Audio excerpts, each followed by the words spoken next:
కడప జిల్లా బద్వేలు నియోజకవర్గంలో ప్రముఖ నాయకులు భారీ సంఖ్యలో వైఎస్ఆర్సీపీని వీడి టీడీపీలో పార్టీలోకి చేరారు. మాజీ ఎమ్మెల్యే విజయమ్మ నాయకత్వంపై నమ్మకం ఉంచి యువ నాయకుడు రితీష్ కుమార్ రెడ్డి నాయకత్వాన్ని బలపరుస్తూ టీడీపీ అభ్యర్థి బొజ్జ రోషన్న గెలుపే లక్ష్యంగా పలు మండలాల్లో ప్రముఖ వైసీపీ నాయకులు కార్యకర్తలు భారీ సంఖ్యలో తెలుగుదేశం పార్టీలోకి చేరుతున్నారు. అందులో భాగంగా మంగళవారం అట్లూరు మండలంలో ఏర్పాటు చేసిన భారీ బహిరంగ సభలో మంచూరి సూర్యనారాయణ రెడ్డి ఆధ్వర్యంలో సుమారు 400 కుటుంబాలు టీడీపీ పార్టీలోకి చేరాయి. వీరిలో అట్లూరు ఎంపీపీ పొత్తప్పి రమాదేవి, ప్రముఖ వైఎస్ఆర్సీపీ నాయకులు పోతిరెడ్డి రెడ్డయ్యారెడ్డి మరియు అట్లూరు మండల కాంగ్రెస్ పార్టీ అధ్యక్షులు కోటపాటి పెంచలయ్య, వరదరాజుపల్లి వైకాపా నాయకుడు బ్రహ్మదండు శ్రీనివాసులు, బత్తిని వెంకటయ్యలును మాజీ ఎమ్మెల్యే విజయమ్మ సహకారంతో యువ నాయకులు రితీష్ కుమార్ రెడ్డి హాజరై అశేష జనవాహిని మధ్య వైసీపీ నుంచి వచ్చిన నాయకులు కార్యకర్తలను తెలుగుదేశం పార్టీ కండువా కప్పి సాదరంగా ఆహ్వానించారు. ఈ సందర్భంగా రితీష్ కుమార్ రెడ్డి మాట్లాడుతూ వైసీపీ ప్రభుత్వంలో అట్లూరు మండల ప్రాంతం ఎంతో వెనుకబడిపోయిందని, గత 15 సంవత్సరాలుగా ప్రజలు అనేక సమస్యలతో సతమతమవుతున్నారని, నియోజకవర్గ అభివృద్ధి కోసం పార్టీలో చేరిన నాయకులను కార్యకర్తలను ఆయన అభినందించారు.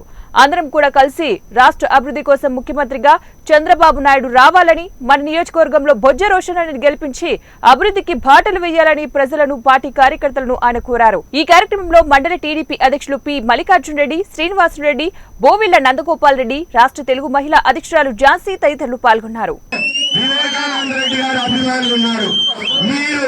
మీరు జవాబు చెప్పాల్సిన అవసరం ఉంది. ఈ జవాబు చెప్పాలా లేదా?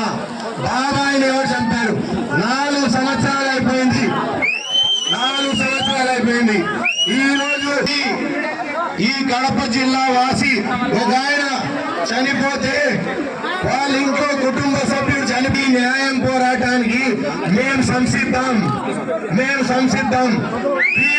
వీళ్ళున్న ప్రతి ఒక్కరు వైఎస్ఆర్ నాయకుడిని ఒకటే అడుగుతున్నా, మీరు చేసే మోసాలు, మీరు చేసే అవినీతి పాలన, భూ కబ్జాలు, ఇవన్నిటికీ ఒక్కటే ఆన్సర్.